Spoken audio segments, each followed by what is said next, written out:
El último reino templario, de Emilio Carrillo y Malena Martínez.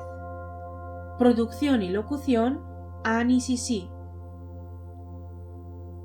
La disolución oficial del Temple y su supervivencia secreta.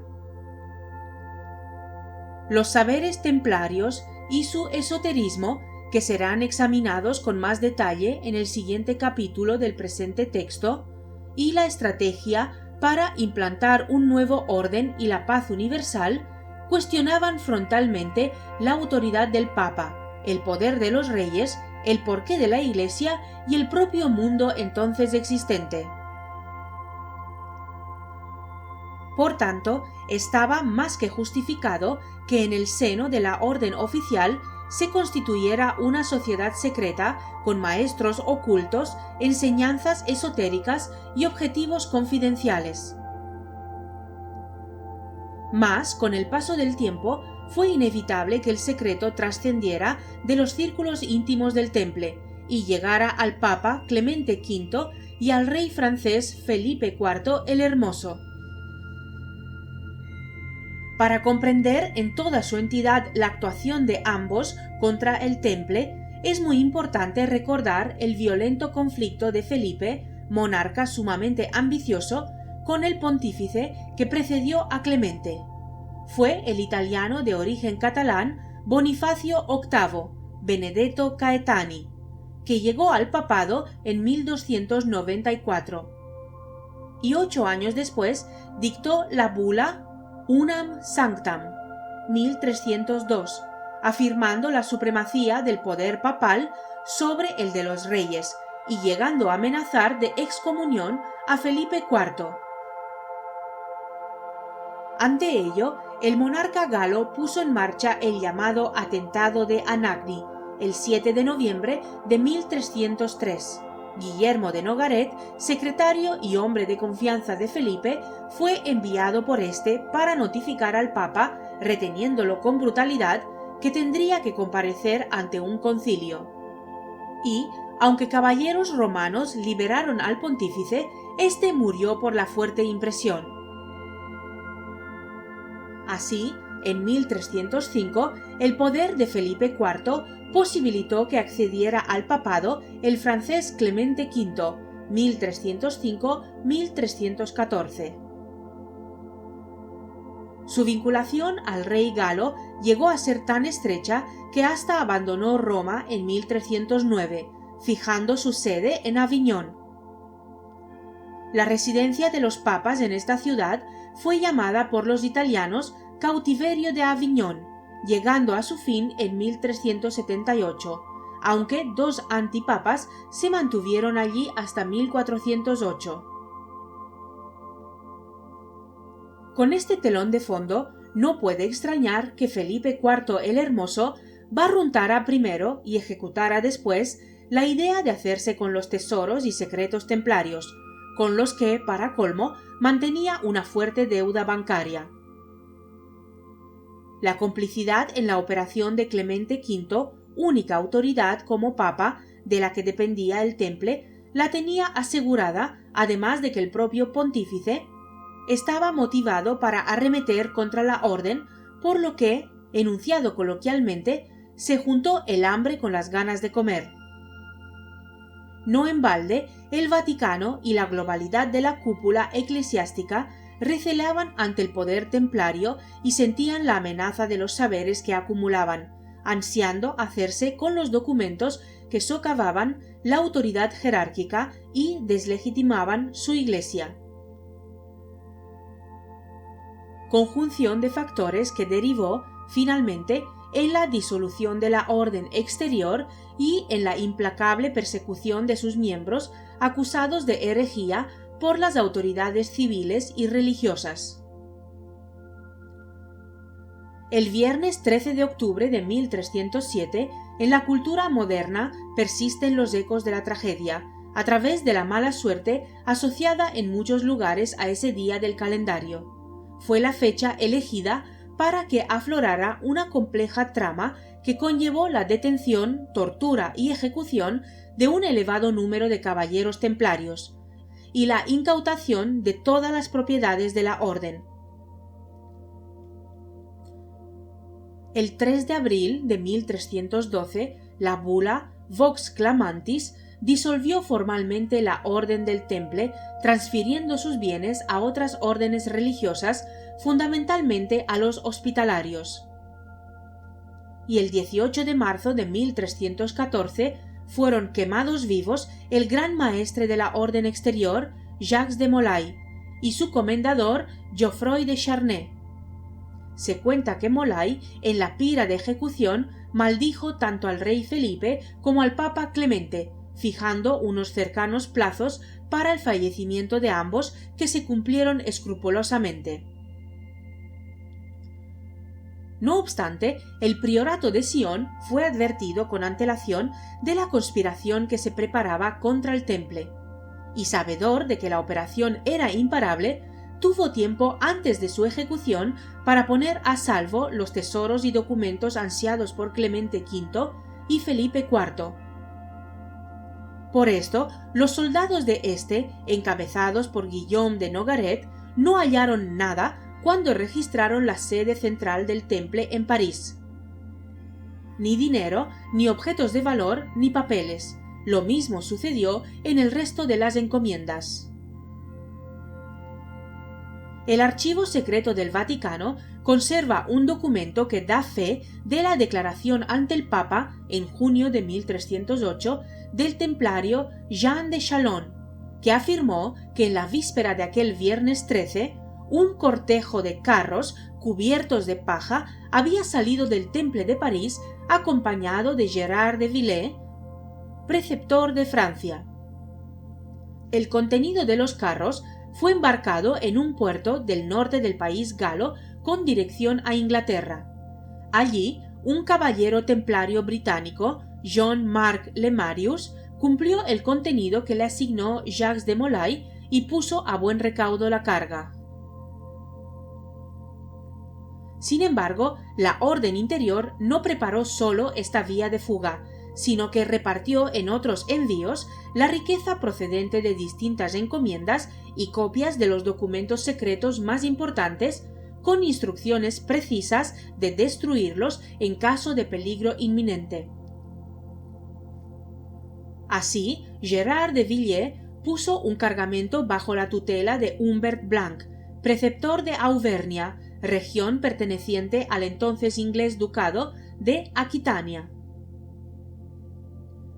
Y hubo al menos otro envío más, el tercero, que buscó las tierras más seguras de la península ibérica, donde destacaba la encomienda de Jerez de Badajoz, hoy Jerez de los Caballeros, la más extensa ubicada en la península, a cuyo sur continuaba persistiendo un dominio musulmán donde el Temple secreto tenía buenos y poderosos amigos. Lo cierto es que, bajo la dirección del priorato de Sion, la orden consiguió salvar su mayor tesoro, que no estaba formado por monedas y joyas, sino por sus saberes secretos y los documentos y objetos que los reflejaban, y sobrevivió a la persecución y a su disolución oficial por medio de tres principales vías. Por un lado, muchos templarios hallaron refugio en el seno de otras órdenes religiosas militares. En España, la más importante al respecto fue la de Calatrava, fundada en 1158. En Portugal, en 1310, se creó expresamente una orden, la de Cristo, para reagrupar a los templarios dispersos. Su impulsor no fue otro que el propio rey Dionisio, Dionís I, el Labrador, 1279-1325, gran promotor de las letras y las ciencias y de la actividad comercial lusa. Y en Alemania, por citar un tercer ejemplo, la orden teutónica heredó parte de los saberes templarios. Por otro, caballeros templarios conformaron grupos muy restringidos de iniciados que mantuvieron los conocimientos secretos, haciéndolos pasar de generación en generación, tanto por el contacto directo entre maestros y discípulos como mediante la puesta en marcha y funcionamiento de determinadas organizaciones herméticas. Así, se fomentó la constitución y desarrollo de gremios como el de constructores, se llenó de vida el quehacer esotérico de alquimistas y sabios medievales y hasta se conformaron cofradías y hermandades teóricamente adscritas al catolicismo romano, pero que servían para transmitir secretos letales para el mismo. Con todo ello, se pusieron las bases para que, con el transcurrir del tiempo, nacieran grupos masónicos y de iluminados que durante las últimas centurias han mantenido viva la llama de la gnosis, a pesar del desprestigio provocado por los delirios de grandeza de más de un ignorante y la estúpida parafernalia de muchas falsas organizaciones surgidas al calor de la verdad. Por fin, el Temple también sobrevivió a través de su orden interna, el Priorato de Sion, que escapó al acecho de las autoridades religiosas y políticas y ha sabido mantener su existencia en la confidencialidad a lo largo de los siglos. Un tiempo durante el que han circulado múltiples historias y leyendas acerca del priorato, algunas tan patéticas y detestables como las que han intentado ligarlo con conspiraciones sionistas.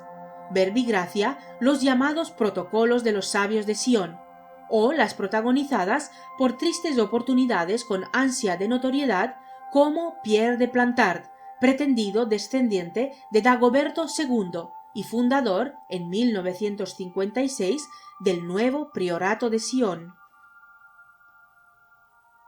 Aunque también ha habido investigaciones serias en torno a la pervivencia del priorato, como la de aquellos que han creído encontrar la confirmación de su subsistencia en unos documentos conocidos como Les Dossiers Secrets, encontrados en la Biblioteca Nacional de París, donde están catalogados con el código cuarto LM1 249.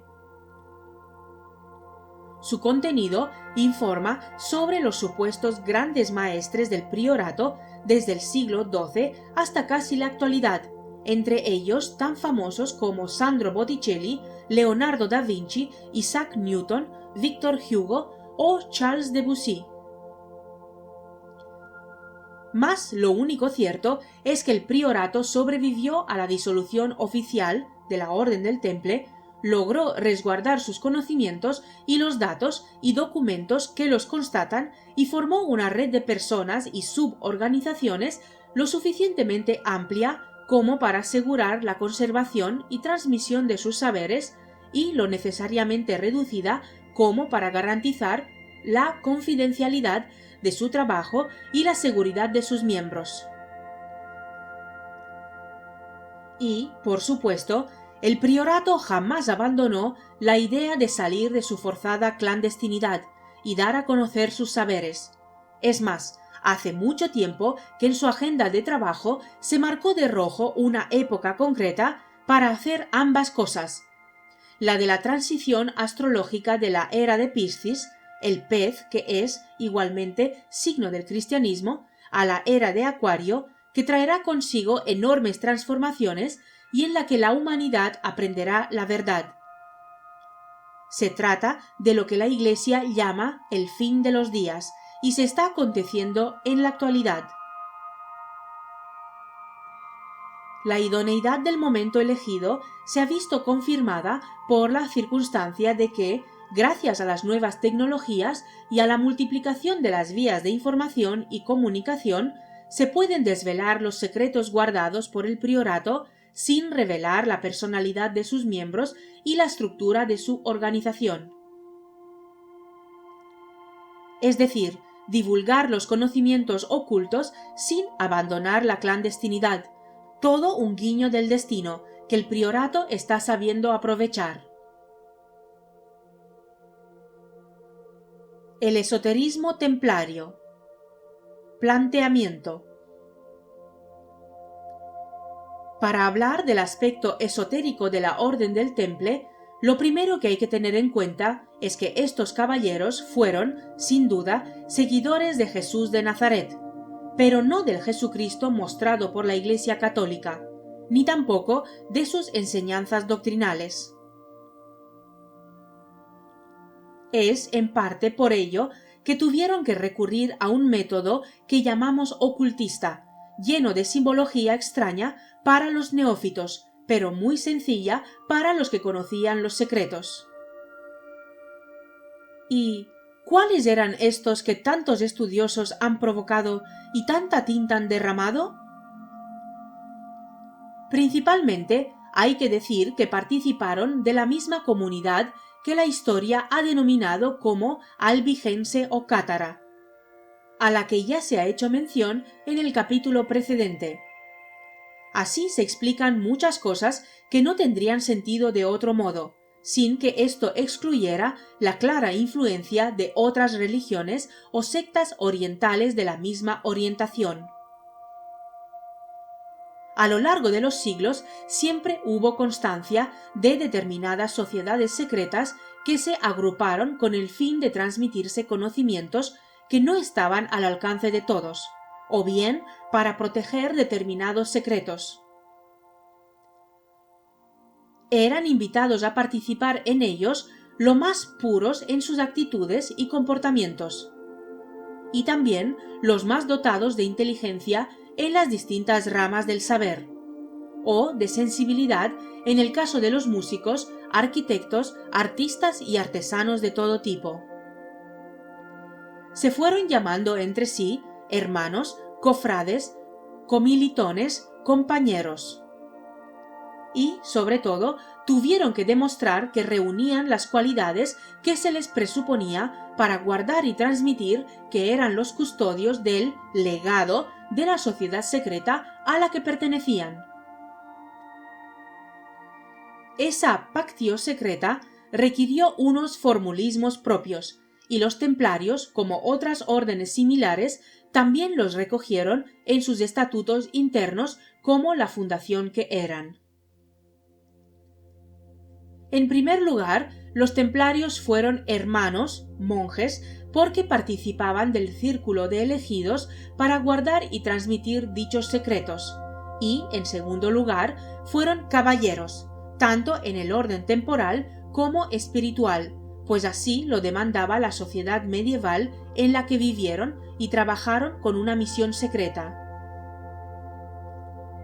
El conocimiento de secretos no es un asunto baladí. Les obligaba, en el orden espiritual, a comportarse según las normas establecidas, con el fin de conseguir los más altos niveles en su relación con Dios. La Orden del Temple, desde sus orígenes, fue una hermandad llena de simbolismos. La propia entrada en la orden se iniciaba con la entrega de la capa, aunque al principio los templarios usaron sus ropas seculares hasta que fue fundada oficialmente la orden según las reglas escritas por Bernardo de Claraval y con la aprobación expresa del papado. Más tarde, la regla distinguiría entre el hábito y la capa blanca, cuyo uso estuvo reservado únicamente a los hermanos caballeros, y la capa sayal, negra o parda, que llevaron los demás miembros. La ceremonia del nombramiento de caballero iba acompañada probablemente del brindis con la copa de la caballería, que contenía las bebidas que designaban simbólicamente a las 4 ciencias: la ciencia de los estados espirituales, que corresponde al vino, la ciencia absoluta al agua, la ciencia de las leyes reveladas a la leche, y por fin la ciencia de las normas sapienciales, significada por la miel. La copa de caballería o el grial. La copa de la caballería es el inicio de una vida dedicada a defender las más altas demandas que unen al hombre con Dios. Tiene su paralelismo con la copa del grial, que tanto ha relacionado la literatura medieval con los templarios. Y con razón, pues ellos conocieron, entre sus muchos secretos, que siempre existió una línea de continuidad en la transmisión de los saberes. De hecho, los druidas del pueblo celta también fueron una sociedad similar, monjes y guerreros. Y según Julio César, los druidas elegían construcciones megalíticas para establecer escuelas donde impartir sus conocimientos mágicos y sus ritos. También habría que dejar constancia de un hecho sobre el que algunos especulan. Se cree que Jesús de Nazaret viajó a Britania y entró en contacto con ellos. Por esta razón, encargó antes de su muerte a su amigo, el rico comerciante José de Arimatea, que llevara a su primogénito al cuidado de estos hombres sabios, en parte para que aprendiera, pero sobre todo para protegerle de la ira de los judíos que le condenaron, y de los romanos, pues lo que todos pretendieron erradicar fue la estirpe de David, rey de los judíos, y con ello cualquier nuevo intento de sublevación. Es por esto que además existe la leyenda de la llegada del Santo Cáliz con la sangre de Cristo a estas islas. No solo se trató de la sangre, de la que su hijo primogénito era portador como heredero del linaje, sino que también debió existir dicho cáliz, otro símbolo sagrado de gran importancia para este pueblo. Y no resulta extraño que 5 siglos más tarde, en la época del famoso rey Arturo, otro druida, Merlín el mago propusiera a los caballeros de la mesa redonda la búsqueda del Grial. ¿Cómo debemos entender esto? ¿Acaso el Grial que entregó José de Arimatea para su custodia se perdió? ¿Tal vez fue robado? De hecho, caben todas las posibilidades, aunque cabe pensar en esto último como lo más lógico. No olvidemos que Merlín era un cargo supremo, no un nombre propio, algo así como un sumo sacerdote de la sociedad mencionada.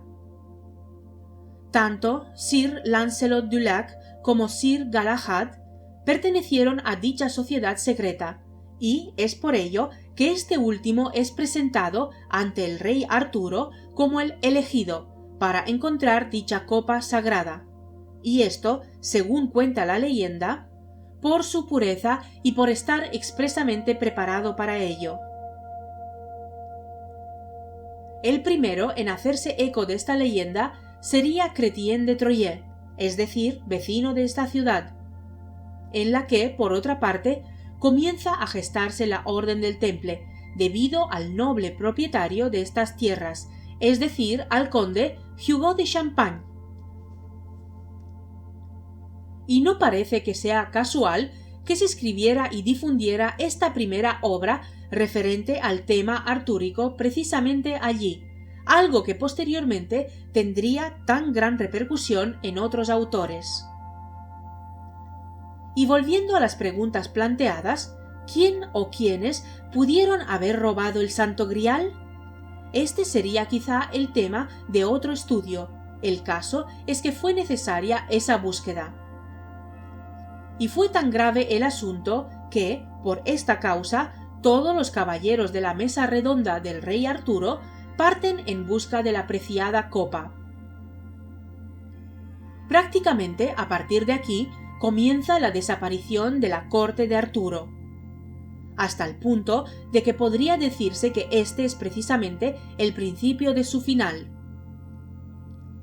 Alguien ha apuntado el hecho de que pudo tratarse de un robo por parte de la Iglesia de Roma, que había comenzado a instalarse en las tierras de Arturo y que pudo incluso convertirle al cristianismo. Se cree que Arturo abandonó por ello las creencias y tradiciones de su pueblo, resultando con ello castigado y su reino dispersado hasta acabar muerto a manos de su hijo, el cruel Mordred. Pudo ser cierto. Los religiosos que se trasladaron a Britania para convertir a los celtas fueron pertinaces y quizá buscaron la mejor estratagema. El Grial estaba en manos de los druidas, pero estos religiosos pudieron creer que les pertenecía a ellos como precioso legado de su Cristo. Por tanto, ¿por qué no hacerse con él? Por otra parte, estos magos celtas sabían que su generación estaba terminando y que el cristianismo invadiría finalmente las islas de Britania. Quizá trataran de ocultarlo, o quizá fue ciertamente robado antes de alcanzar su meta. Pues no hay que olvidar tampoco los objetos sagrados de su culto, que sí fueron ocultados. Hasta aquí todo pueden ser meras conjeturas, pero lo que sí resulta cierto es que la desaparición del Santo Grial fue un hecho tan grave que todos partieron en su búsqueda. Entre ellos se encontraban no pocos que también debieron pertenecer a la citada orden de druidas guerreros. Como en el caso de los templarios posteriormente, hubo distintas clases dentro de la organización según sus habilidades y actitudes, y según la categoría social a la que pertenecieran, algo que formaba parte del organigrama de la época. Según la leyenda, el Grial fue encontrado por Sir Galahad, Sir Perceval y Sir Bors, pero en definitiva volvió a desaparecer, con lo cual el misterio siguió siendo un enigma para resolver a lo largo de los siglos posteriores y hasta nuestros días, ya que resulta muy dudoso que el cáliz que se halla en Valencia sea el auténtico. ¿Por qué el Santo Grial tuvo tanta importancia para aquellos hombres? No olvidemos que la Edad Media fue, sobre todo, un siglo de fe, que inundaba las mentes y los corazones de todos, tanto de reyes, nobles o plebeyos. Y no hablo solo de fe religiosa, pues no todos llegaron a cristianizarse, sino de fe en las fuerzas sobrenaturales. Hay que tener en cuenta que la mística druida estuvo llena de magia y de una fuerte conexión con la naturaleza. Y del Grial, perdido durante siglos, llegamos a los caballeros del Temple, que también lo buscaron. Es cierto que conocieron igualmente la descendencia de los hijos de Jesús de Nazaret, y que debieron saber que el concepto de Grial podría ser en realidad la sangre real, es decir, el linaje de su Maestro Jesús. Pero aún así, eso no excluye la búsqueda del cáliz. Dado que la copa sagrada, como símbolo, es de origen muy remoto y que no se limita a las antiguas culturas europeas, sino que incluso es así considerada en el pueblo árabe y por supuesto también entre los judíos, tiene su simbolismo ritual. De hecho, Jesús, en la última cena con sus discípulos, siguió precisamente este antiquísimo rito que se remonta a los llamados levitas, casta sacerdotal hebrea, iniciada con el patriarca Aarón. La casta de los levitas, custodios de la tradición. Conviene llegar a los remotos antecedentes de las ceremonias, para comprender que no se está innovando nada, sino siguiendo una costumbre con un significado sagrado. Es por ello que procede detenerse un poco sobre su historia. Cuando Moisés regresó del monte Sinaí, su reaparición llenó a casi todos de alegría. Este habló a su pueblo de las órdenes recibidas por Yahvé, su Dios, para que construyeran un tabernáculo, lugar este que ocuparía el mismo Dios cuando viniera a escuchar sus oraciones. Por tanto, habría que ponerse a trabajar en su construcción cuanto antes. Dicho lo cual, les mostró las 2 tablas de la ley con los 10 mandamientos escritos en ellas, 5 en cada tabla. Lo más singular era que el texto estaba escrito nada menos y, según cuentan, por la mano de Dios.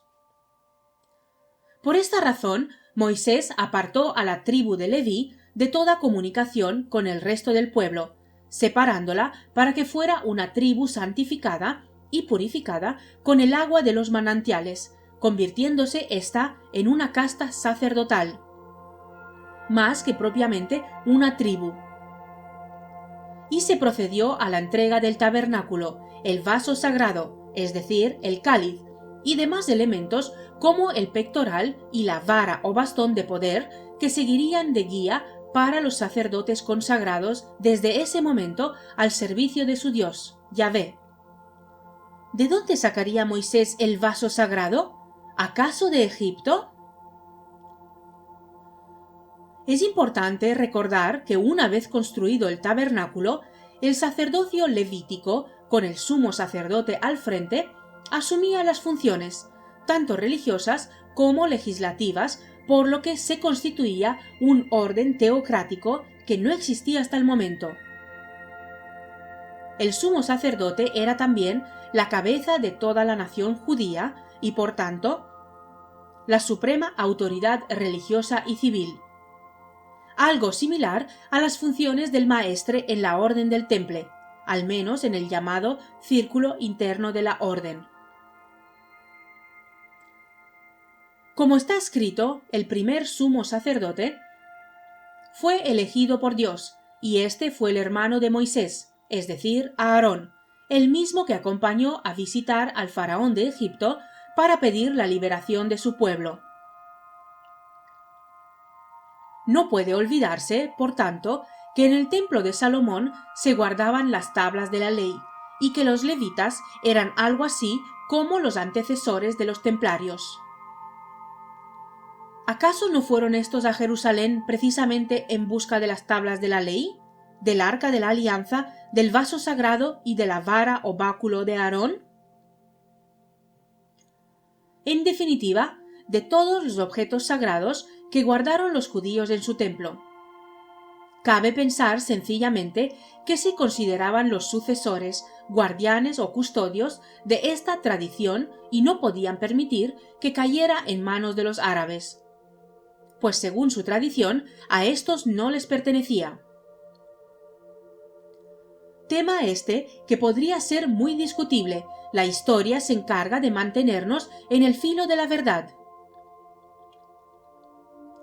Debemos suponer, por tanto, que los templarios sí sabían que su origen era judío, la herencia merovingia, y que tenían encomendada una misión por derecho propio y en orden a la legitimidad de su raza. Estamos hablando, por tanto, de sucesión o línea de continuidad de un legado sagrado, por lo que no resulta extraño que se hable de simbolismo y ritualismo dentro de su organización más interna.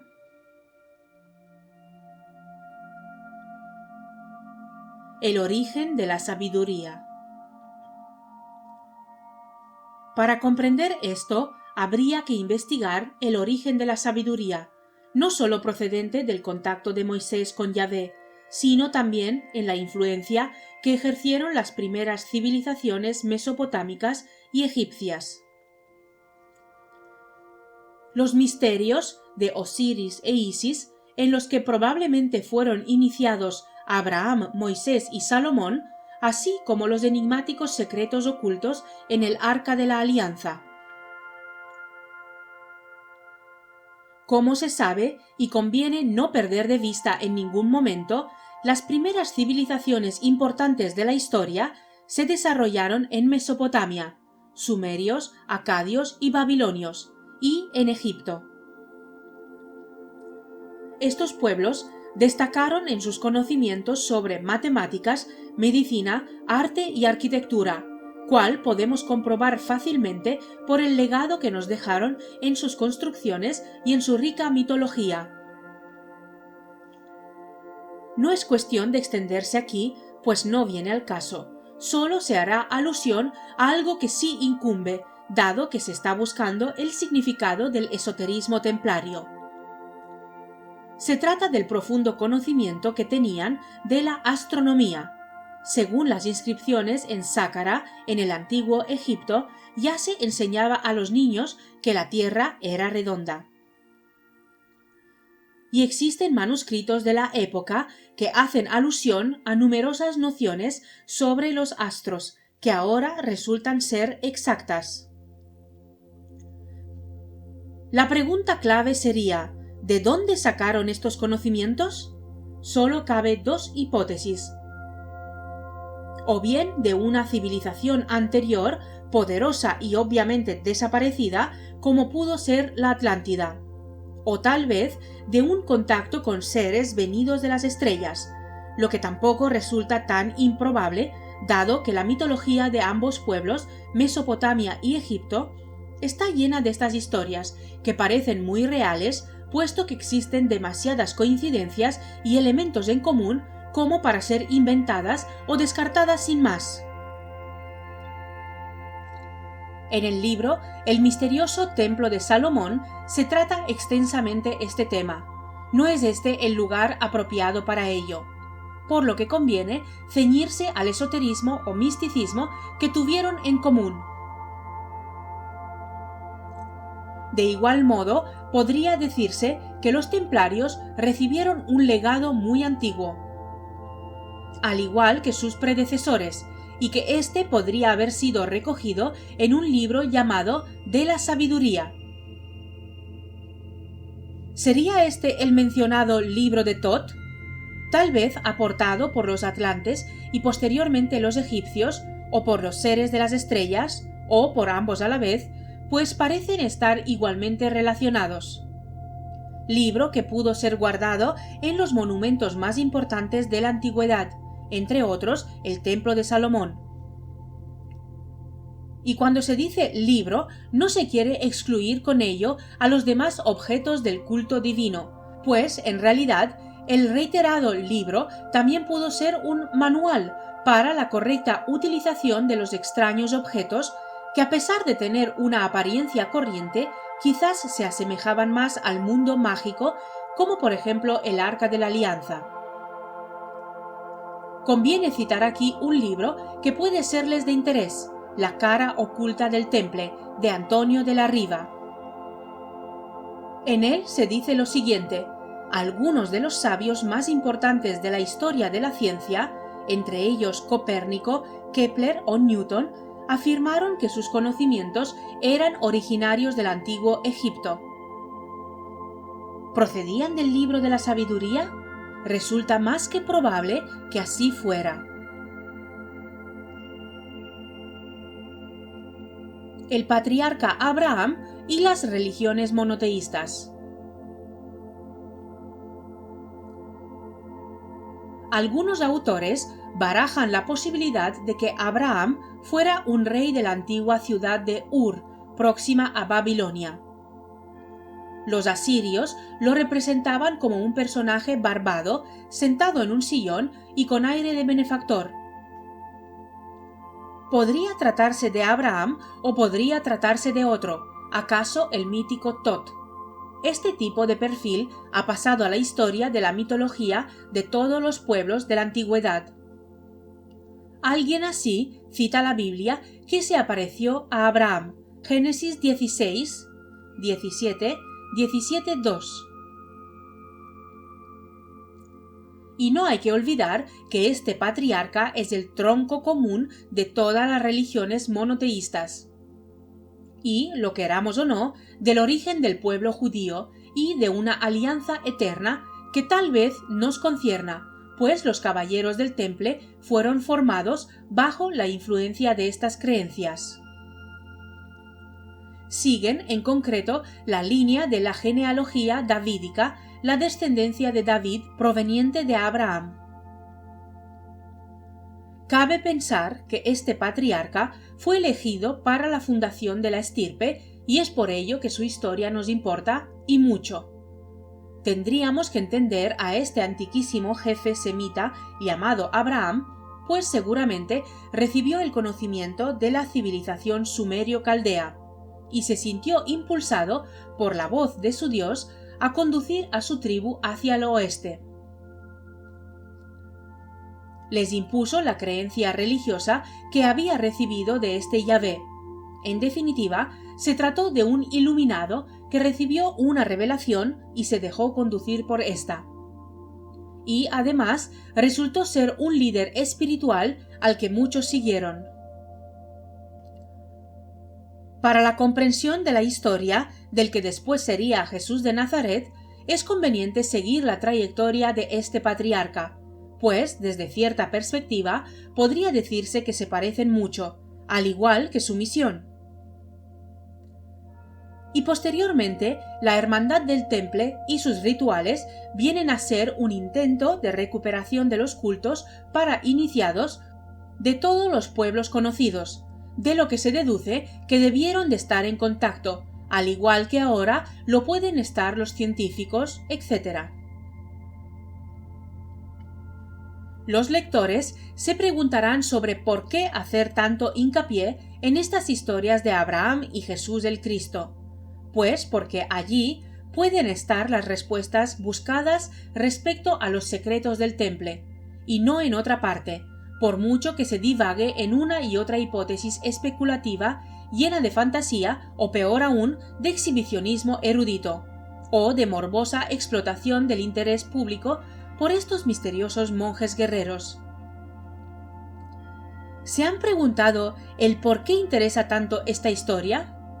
¿No será que hay un plan detrás de ello? Un hecho histórico importante en la época de los patriarcas aparece reflejado en dos versículos reveladores. Se trata de un encuentro de Abraham con un hermano de iniciación. Se trata del sacerdote Melchisedec, a quien Abraham irá a rendir homenaje. Este sacerdote y rey reside en la fortaleza que será más tarde Jerusalén. Melchisedec, rey de Salem, era también seguidor del mismo Dios que Abraham, y uno de sus rituales se basaba en el gesto de compartir el pan y el vino. Con este ritual glorificaba al Dios que tenían en común y bendecía a su hermano en un acto de fraternidad. Este texto está recogido en el Génesis 14, 18 y 19, que dice así: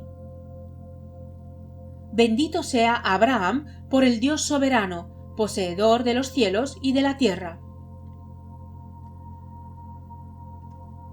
En el libro ya citado con anterioridad se hace especial énfasis en la conexión entre iniciados en las ciencias ocultas, y esto es necesario que sea comprendido para que no nos extrañe la repercusión que tuvo muchos siglos después en la historia del temple. Pues no se puede hablar de ritos ni de símbolos sin hablar de Abraham, Salomón y Jesús de Nazaret. Todos ellos sacerdotes y reyes por linaje divino, incluso en el caso de Jesús, que lo hubiera sido si no lo sacrificaran antes por esa razón principalmente. Así tenemos que Melchisedec, gran sacerdote, comulga con éste bajo las especies simbólicas del pan y el vino, en el nombre del Dios que tenían en común, lo que a su vez era un signo de comunión entre iniciados en el antiguo Egipto. Y se resalta esto para que no sorprenda el hecho de que también los caballeros del temple, como monjes guerreros e iniciados, mantuvieran lazos de unión con otros grupos similares en toda Palestina y Egipto. El judaísmo en la tradición egipcia. Existe la creencia, recogida por algunos autores, de que existió un contacto continuo y recíproco entre el judaísmo y la religión egipcia, y que éste no fue interrumpido por el nacimiento del cristianismo. De hecho, existe la posibilidad de que Jesús se iniciara, al igual que sus antecesores, en los misterios de Osiris e Isis. Al fin y al cabo, sus padres le llevaron precisamente a Egipto y allí vivió en su infancia, según nos cuenta la tradición cristiana. Lo mismo le ocurrió a Salomón, que mantuvo en secreto este tipo de relaciones ocultistas. El autor antes citado menciona el hecho de estos contactos. Así dice que los magos de Caldea, muy imbuidos en la religión de Zoroastro y creadores de una mitología particular, tuvieron gran influencia en la religión hebrea, aportándoles datos cosmogónicos que ampliaron el conocimiento que éstos tenían de las jerarquías celestes. hecho este que sólo les pudo venir de una revelación común, que bien pudo ser el libro de la sabiduría ya mencionado. Moisés lo conoció y fue supuestamente guardado en el arca de la alianza. De ese modo llegó a manos de Salomón. Podría ser que este rey y mago lo estudiara a fondo y desarrollara extensamente sus múltiples posibilidades y así pasara a la historia con el sobrenombre de rey sabio. Y también como mago. Dicho libro pudo ser un compendio de muchos saberes. Parece ser, según se nos cuenta en la Biblia, que Salomón ya era desde muy joven amante de la sabiduría, y que no estaba destinado a ser rey, pues no era el primogénito, ni a él le interesaba. Pero he aquí que Dios decidió otra cosa, y en el libro de los Reyes se dice que Yahvé concedió a Salomón sabiduría e inteligencia muy grandes, y un corazón tan dilatado como la arena de la orilla del mar. No puedo evitar un comentario jocoso. ¿Será por ese gran corazón que tuvo tantas esposas, concubinas e hijos? Si así fuera, ¿quién podría reprochárselo? Solo un pueblo tan estricto en sus costumbres como el judío le censuró e incluso le consideró hereje. En el libro de la sabiduría, que en realidad forma parte de lo que posteriormente se llamó Antiguo Testamento, se dice de Salomón: porque él me dio ciencia veraz de los seres para conocer la constitución del mundo y la actividad de los elementos, el principio, fin y medio de los tiempos, las vueltas de los solsticios y mudanzas de las estaciones. Bien, no se trata de extenderse más sobre estos conocimientos y sus derivaciones, pero el tema viene a colación porque se trata de explicar la simbología y esoterismo templarios, como por ejemplo el uso de la geometría sagrada, el tetragramatón y los símbolos que están recogidos en la llamada clavícula de Salomón. ¿Acaso usaron este tipo de magia para controlar seres de otras dimensiones, como ya hiciera Salomón? Cabe esa posibilidad. Claro que esta clase de conocimientos debió estar en poder de muy pocos de entre ellos. No hay que olvidar que creían en la existencia real del mal, aunque de eso hablaremos más adelante. En este caso, estaría justificado el uso de dichos conocimientos ocultos. Ya es vox populi que los templarios buscaron en el templo de Salomón los tesoros que en éste se guardaron, desde el oro con el que estaban fabricados los objetos de culto, las piedras preciosas, por ejemplo las del pectoral del sumo sacerdote o el arca de la alianza, y, algo no menos importante, los libros sobre alquimia, magia, astrología, cábala, en fin, los mayores tesoros de su época. Una tradición de sumos sacerdotes.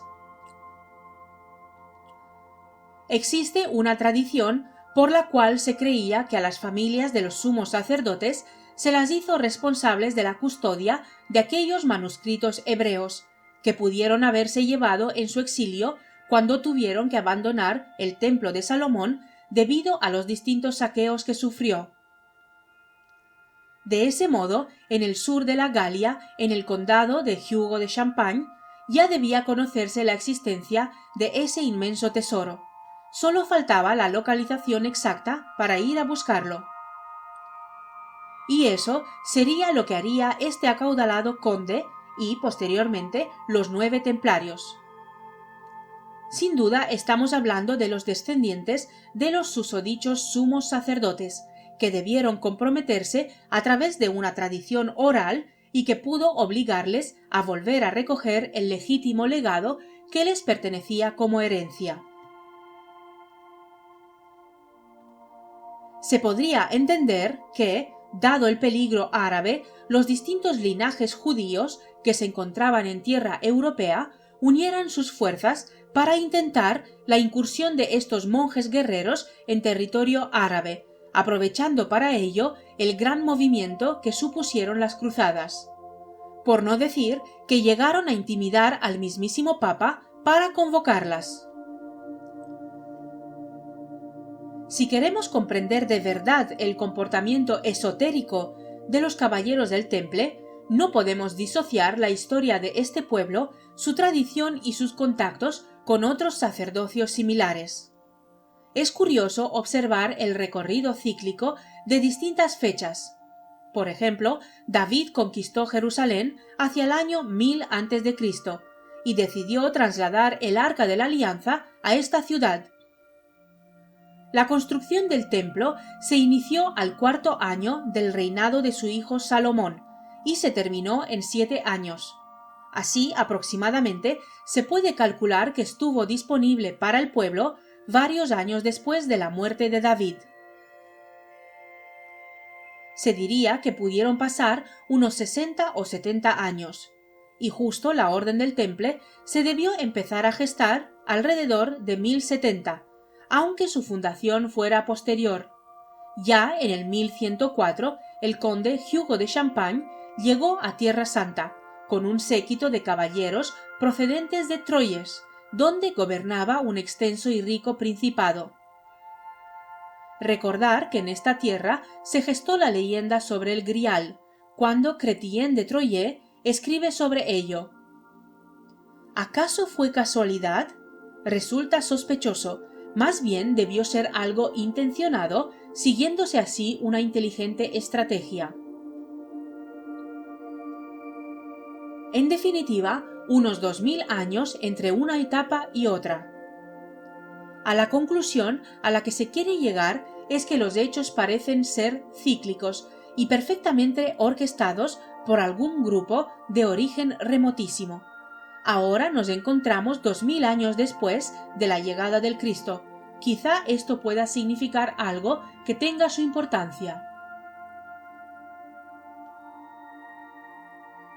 ¿Por qué la Biblia no habla de la desaparición del arca? Por otra parte, resulta curioso que en la Biblia no se mencione la desaparición del Arca de la Alianza, máxime cuando los libros sagrados relatan todos los acontecimientos significativos de la historia del pueblo de Israel. ¿Cómo puede entenderse este vacío? Por otra parte, cabe mencionar que en Jerusalén, después incluso de haber sido dominada por los árabes, se decía que el Arca de la Alianza se encontraba oculta en una cueva debajo del llamado Pozo de las Almas. ¿Acaso esa no era una pista muy concreta para que los árabes pudieran encontrarla? ¿Por qué entonces no lo hicieron? ¿O ese pudo ser un rumor que se extendió con el fin de ocultar el verdadero lugar en el que se hallaba escondida? Según la historia oficial, el arca no fue encontrada ni cuando se destruyó el templo de Salomón ni durante su reconstrucción. Tampoco apareció cuando se reconstruyó y amplió en tiempos de Herodes el Grande, ni cuando fue destruido de nuevo por el ejército romano de Tito en el año 70, ni cuando se construyeron en el monte Moría las mezquitas de Omar y Al-Aqsa a finales del siglo VII. ¿Qué cabe pensar entonces del destino del Arca de la Alianza? Lo más razonable es deducir que ni se perdió ni fue destruida, sino que se ocultó en un lugar secreto que muy pocos conocieron, y es ahí precisamente donde entra en juego el papel de los templarios y comienza realmente el origen de su historia. Resaltar tan solo que aún quedan algunos restos del templo salomónico. No se hace mención con ello al famoso Muro de las Lamentaciones, sino a la mezquita de Al-Aqsa, que no es del tamaño del templo, sino más bien pudo corresponderse con el atrio, y que éste pudo extenderse más allá de la mezquita de Omar o cúpula de la roca, convertida por los cristianos en iglesia, y que los templarios utilizaron habitualmente para el culto divino y sus ritos. Aún así, no conviene olvidar que todas las construcciones de la época tuvieron criptas y pisos subterráneos. Y no es este un tema que deba pasarse por alto, si queremos llegar a algunas conclusiones de gran interés. Al hablar del esoterismo templario, no se pueden diferenciar aspectos que sean meramente provincianos, es decir, de carácter específico de los distintos reinos que lo componían. Es más bien un aspecto general, es decir, para toda la orden y sobre todo es un asunto interno, lo que quiere decir que no todos los componentes de la orden estaban enterados ni preparados para vivir experiencias de orden místico o metafísico. Like, comenta, suscríbete al canal y comparte. Soy Annie Sisi. Hasta el siguiente vídeo.